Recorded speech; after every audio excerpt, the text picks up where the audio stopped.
The moment the security guard stepped forward, the entire office seemed to stop breathing.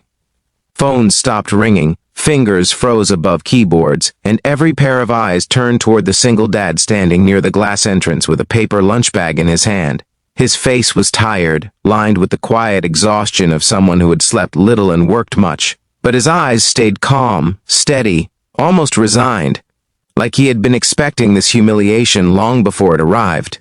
And standing across from him was the young CEO, her heels sharp against the marble floor, her jaw tight with suspicion, as she gave the cold order that would crack open a truth no one in the room was prepared to face.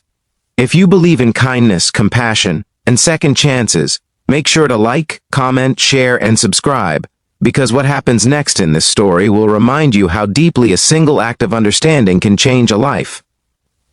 The man's name was Armand, a quiet janitor who came in early and stayed late, always moving through the building like someone trying not to take up space. He kept to himself, nodded politely, and never complained. Not even when colleagues ignored him, or when employees bumped into him without apology, or when the CEO herself walked past him without ever learning his name. He did his job with the quiet dignity of someone who knew life had taken more from him than it had given, yet he still carried on with a gentle sort of strength. He was a single father raising his 7-year-old daughter, Rania, a bright, fragile child with an illness that drained her energy and made every day a careful balancing act. Her medication was expensive, her treatments unpredictable, and their life was stitched together by his double shifts and the few hours of sleep he allowed himself.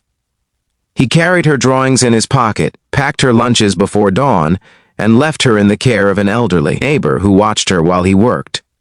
Every rupee he earned went into keeping her alive, stable, and hopeful. And every night, after she fell asleep, he sat beside her hospital-style bed in their tiny apartment and whispered promises he wasn't sure he could keep. Yet through all this, he worked silently, invisibly, until the morning the company's internal tablet went missing. The CEO, Zara Malik, had been under immense pressure for weeks. Investors breathing down her neck, staff performance dropping, rumors swirling about the company's future. She was young, brilliant, but hardened by the constant need to prove herself in a world that looked at her age and gender before her accomplishments. Every mistake felt like a threat, every problem a personal attack. So when the expensive company tablet containing sensitive data went missing from a meeting room, just minutes after Armand had finished cleaning there, her anxiety sharpened into suspicion. She could have asked. She could have investigated. But stress makes decisions feel urgent, and desperation makes them feel justified. So she chose the path that would haunt her. She called security and ordered them, in front of the entire staff, to search the single dad's bag. Armand didn't argue. He didn't protest. He simply handed over the worn-out canvas bag he had carried for years, his eyes lowered as the guards pulled everything out one by one.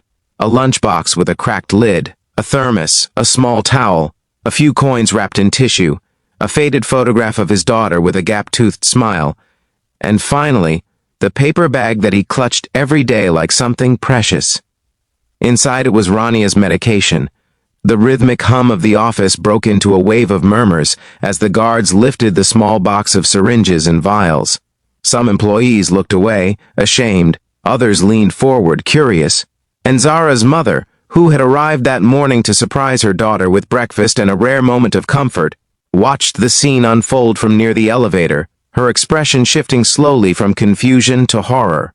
Zara stood rigid, her mind spinning between responsibility, pride, fear of data leaks, and the sudden discomfort of seeing something that looked too much like vulnerability.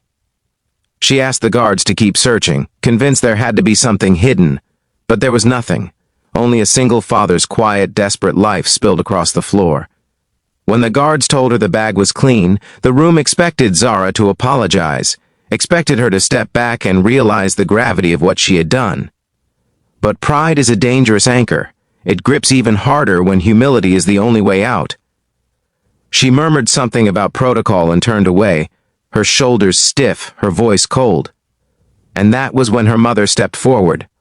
Her mother, a woman in her 60s with silver hair pinned neatly under her pale scarf, walked to the center of the room with the authority of someone who understood humanity far more deeply than corporate procedures.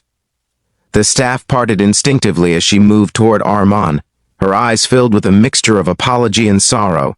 She looked at the scattered items, at the medication, at the exhausted man who stood humiliated but silent, and then she turned to her daughter with a voice that froze the room. She didn't shout. She didn't accuse. She simply asked one devastating question. "How could you look at this man and see a thief instead of a father?" Her words cut deeper than any reprimand, slicing through the polished air of the office with unbearable weight. The room fell so silent that even the soft hum of the AC seemed ashamed to continue. Zara's face drained of color. Her mother stepped closer, her voice trembling, not with anger but with remembered pain. "You know your father was once humiliated like this," she said, her eyes glistening. "He was accused of stealing tools from the factory he worked in. And do you know what they found when they searched him? The inhaler he kept for your asthma attacks." Gasps rippled through the room. Zara staggered. The memory she had buried, too young to fully understand at the time, rising like a ghost she could no longer ignore. Her mother continued, her voice cracking. "I swore that day that if you ever gained power you would use it to protect those who struggle, not to crush them. I raised you to see people, Zara, not positions, not class, not suspicions. People." The silence became unbearable. Zara's eyes filled, but tears alone couldn't undo what she had done. Her mother knelt down, slowly, painfully, and began picking up Armand's scattered belongings with gentle care. She wiped the dust off his daughter's photograph, set his items back in his bag, and stood, placing a trembling hand on his arm. She told him he deserved better, that no parent should be humiliated for trying to care for their child. And her voice broke when she said, "I'm so sorry for what my daughter has done." Armand blinked hard, his throat tight as he managed to whisper that it was all right, that he understood people acted under stress, that life was not easy for anyone. But even his attempt at kindness made several employees drop their gaze in shame. Zara walked toward him slowly, each step heavy with the weight of her wrongdoing. She apologized, truly apologized, not with the smooth politeness of a CEO but with the unsteady voice of someone who realized how deeply they had failed. He nodded, accepting it, not because it erased the pain, but because carrying bitterness would only add to the burdens he already bore. Yet the story was not meant to end with an apology. It was meant to change lives. Later that day, Zara's mother found her sitting alone in her office, tears quietly falling onto her hands. She didn't say a word. She simply placed a small old photograph on the desk, the one of her husband being searched in the factory years ago, standing humiliated just as Armand had been. Zara stared at it until her vision blurred, and something inside her shifted forever. The next morning, she called Armand into her office privately, not to reprimand, not to justify, but to ask for the first time who he was beyond his job title. He told her everything. About Rania, about the treatments, about the bills, about the nights he didn't sleep, about wanting to give his daughter a childhood that didn't feel like an endless hospital corridor. Zara listened, and something inside her cracked open. Over the next few weeks, she implemented new policies to protect lower-wage employees from unnecessary public accusations and searches. She created hardship assistance programs. She set up an anonymous fund for employees with medical challenges. And quietly, without announcing it, she arranged for the company insurance to cover Rania's treatment fully. Armand found out when he took his daughter to the clinic, and the nurse told him with a smile that everything had been taken care of. He didn't know what to say. He felt as if the ground beneath him had shifted, not into luxury but into hope.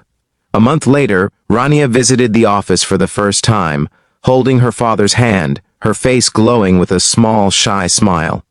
Employees knelt to greet her. The guards who once searched her father handed her a chocolate, and Zara walked out of her office, knelt beside her, and asked if she was feeling better. Rania nodded and handed her a drawing, a picture of a tall woman with a heart on her chest and a small girl by her side.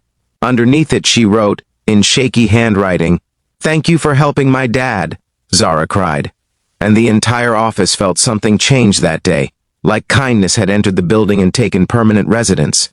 Near the end of the story, before we reach the very last lines, I want to take a heartfelt moment to say, if this story touched your heart, even a little, please like, comment, share, and subscribe. Your support helps us bring more real emotional stories to life. Armand went on to become the supervisor of the maintenance team, no longer invisible, no longer overlooked, and Zara, now wiser, softer, stronger, became the kind of leader her mother always hoped she would be. Not perfect, but compassionate, human, capable of growth. And as for her mother, she became Rania's honorary grandmother, visiting her during recovery and reminding her that even in the coldest rooms, warmth can return when one brave voice speaks up. Before the final ending, I want to make a special request. Comment below with what part of the story moved you the most. At the company's annual celebration months later, Armand stood on stage beside Zara as she spoke to the staff about humanity, empathy, and second chances. She didn't mention the tablet incident, but her mother smiled knowingly from the front row, her eyes shining with pride, and perhaps just a hint of relief. And in the audience, Rania sat on her father's lap, healthier, stronger, her laugh carrying through the hall like a promise of everything they had survived. The same building that once witnessed a man's humiliation now echoed with his triumph.